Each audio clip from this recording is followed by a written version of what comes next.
welcome to Whatever It Takes, a podcast about Degrassi, the next generation. I'm Kelsey. And I'm Holland. And today we have a very special guest with us, Mike Patten from, Blockbuster Night. That's the official title now. Okay. Yay. Yes. We had a little changeover. Hi, guys. But yes, welcome. Welcome Mike. to the episode. Thank you for having me. Of course. Like we were saying just before we hit record, it'll be nice to have your perspective, having been a teenage boy, to give us some insight to what the hell happened in this episode. Whatever the fuck this episode was. I mean, I'll do whatever it takes, but I'm gonna try my best. That's all we can ask of you. That's it. I've got nothing else to say about that. I'll try my best.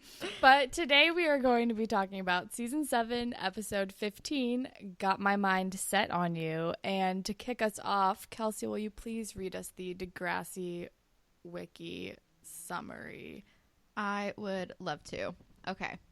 When Danny, Derek, Peter, and Rachel team up to make a romantic how-to video for class, real-life feelings get in the way when Derek decides to ask Rachel out. That's a hell of a sentence.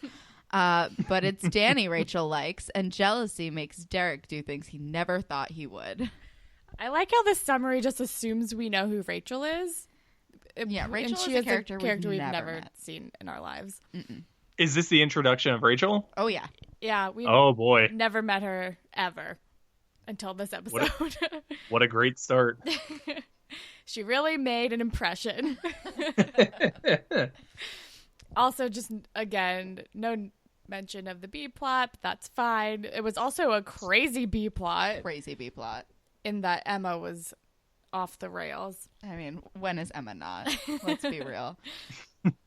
Holland, can you tell us a little bit about the episode title? Yes, the episode title is Got My Mind Set on You, which was a 1987 song by George Harrison, which is actually a cover of a 1962 song by James Ray.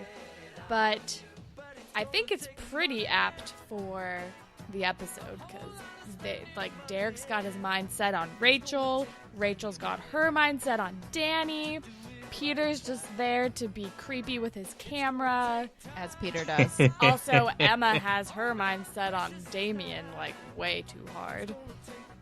Emma has zero chill. No, none of them have chill. That's fact. I don't think any of them really have minds either. This is... Yeah, got their hormones set, maybe is more accurate. Oh, man. All of the teen hormones. Oh, boy. All right. Well, let's just dive in. So it starts off, we're in media immersion, and Mr. Simpson is still out because, backstory, Mike, you probably picked up on this, but he had been accused of sexually assaulting a student, even though he didn't actually do that. Yes. They go into great detail to make sure you know that, which is I was personally thankful for. Yeah. So Mr. Perino is back to teach, and the last time we saw him, he had a weird, inappropriate relationship with Derek. Yeah. So basically what happened between... So it was weird to me that they were on okay terms. He was very threatening. It was almost an assault situation. He was a very just threatening presence, and Derek got him in trouble and he got him suspended. So it's weird that he's allowed to continue to teach Derek, but also I don't know if it's just Mr. Perino and his vibes, but it also felt weirdly sexual. When he was like, "Hey guys, I'm back." I was like, "Oh God, Mr. Perino." I don't know. He's here.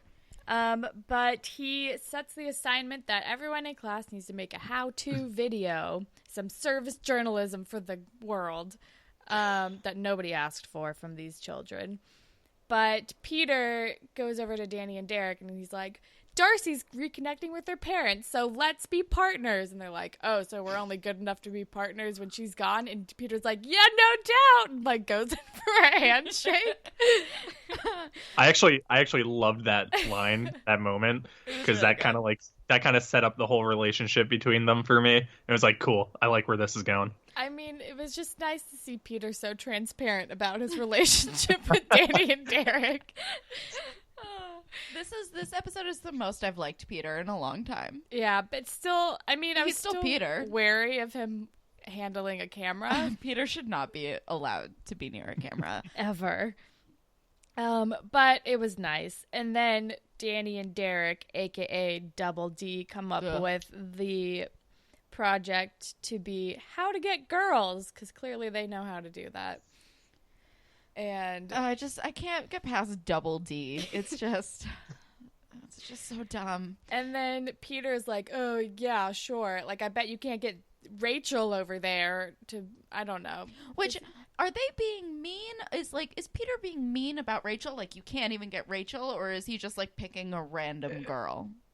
I took it as kind of a slight towards Rachel, which was kind of unwarranted because she seemed to be pretty cool like throughout the episode. She seemed to have complete agency of her entire life and what she was all about. Yeah, I like Rachel. Yeah, she wasn't messing around. She was very confident in herself. She has questionable taste in men overall. Oh, yes. But other than that, I'm very pro Rachel. But then Danny and Derek go over to her and they start like kind of flirting. I don't know what they were doing. Danny had an accent and he was like, welcome to the land of love. Come be our partner. I don't remember. And she's like, sure, why not? You're both cute. To which I said, excuse me? There's something very aggressive about two men hitting on one woman at the same time. Oh, yeah. That I'm not on board for. Like, even though they're children, I'm still like, something about that makes me want to flee. Yeah. Does that happen, though? Is that a thing that happened in high school? I don't even know. Yeah, I mean, I think it is more of a high school like mentality because I'm just gonna call these guys the D-bags because that's really what they are. That is more accurate. It's like the D-bags just went up with way too much confidence, and it did not work out for them. Yeah. And I'm kind of happy that nobody got what they wanted in this episode. You're not rooting for anybody. No, I have no dogs in this race, and it is okay. No brothers from different mothers, as they call themselves. When Rachel asks, "So you guys are really close, aren't you?" I hate them so much. She's just like really into their whole thing. She's really, I don't know. She's just all about Danny and Derek as a package, and is on board for them somehow. I don't like it. But they are referred to as Afro dorks, which I enjoyed quite a bit.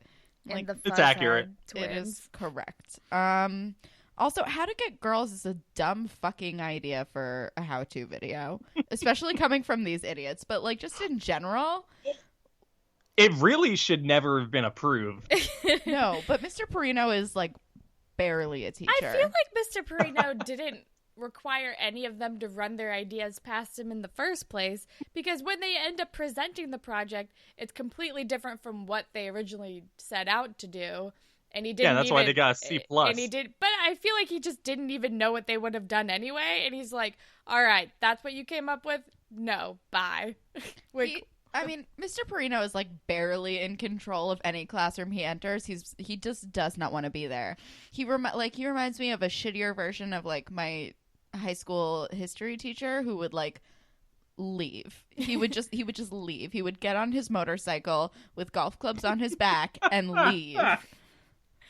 Yeah. Did you go to Degrassi High? No, but I could have. Because that's a very Degrassi like exit. No, it sounds like a combination of Mr. Perino and Mr. Turner from Boy Meets World. He was a little bit like Mr. Turner from Boy Meets World, but like older and less like classically handsome. Can I just say really quick? Degrassi High School has so many creeps. Yeah. Like so many creeps. But they're like bargain barrel creeps. You know, they're like the TV-14 creeps that are just barely passing for one. Should we transition to the scene in the cafeteria where Emma is talking to Manny? That's what I'm talking about. Oh, Johnny DeMarco. Emma's with Manny, and she's like, "Can you please skip J-time and eat lunch with me today? Like, I'm still having a really hard time because my stepdad has been suspended because of this sexual harassment case." And Manny's like, "It'll be fine. You'll be fine." And just kind of like walks away.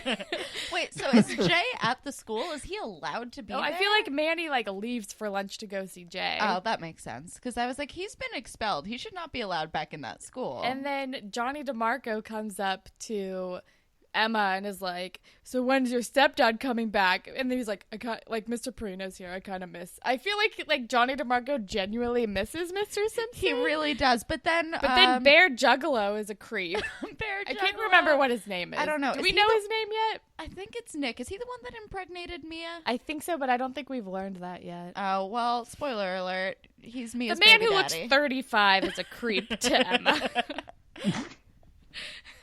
He is not a high school student. He's like says something gross about Mr. Simpson because Johnny DeMarco's like, oh, like when is your stepdad coming back? And then he's like, yeah, to come grope girls or something. He said something about him being like handsy. I don't know. Fucking that guy. But then Damien comes in to like break up the gross people, and it's like, oh, now Damien's back and flirting with Emma again.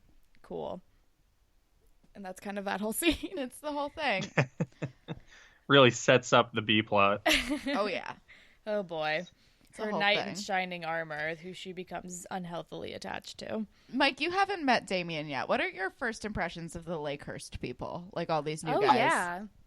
I did not like him. I don't like anybody in this episode. I think I'm just gonna flat out say that. The only the only person that I did like was who's the boy with the camera is that guy.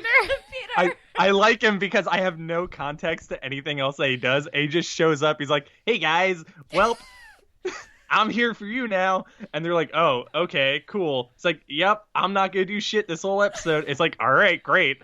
I can identify with this guy. He seems cool to me." But I have a feeling he's probably also a creep because he goes to Degrassi High School.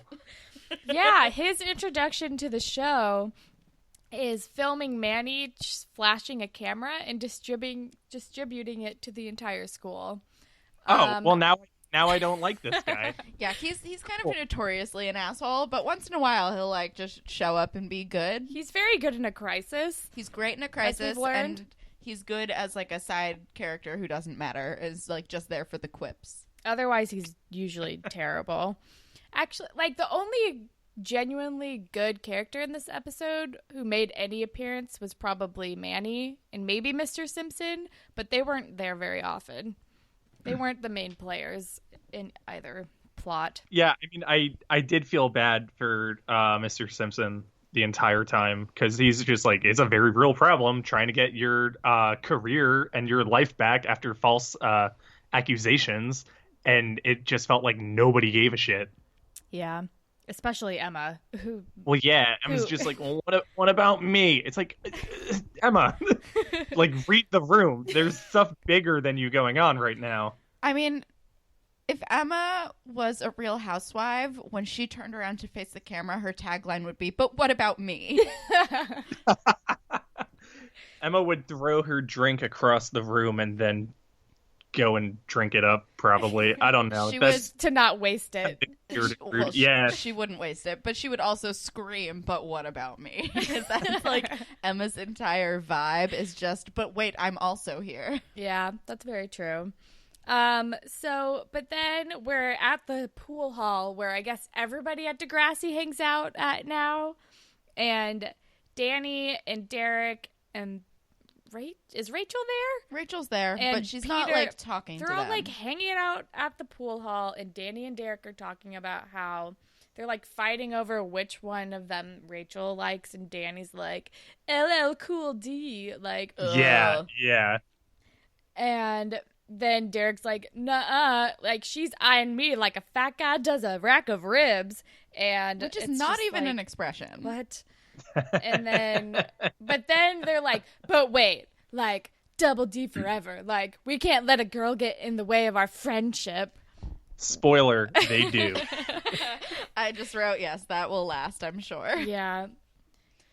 Yeah. And it's just like Double D Forever is a really shitty version of the Friday Night Lights Texas Forever like slogan that like resonates with a lot of people and is a very emotional thing that happens on a much better show. And I couldn't help but think of that when they were like Double D Forever. They're like the most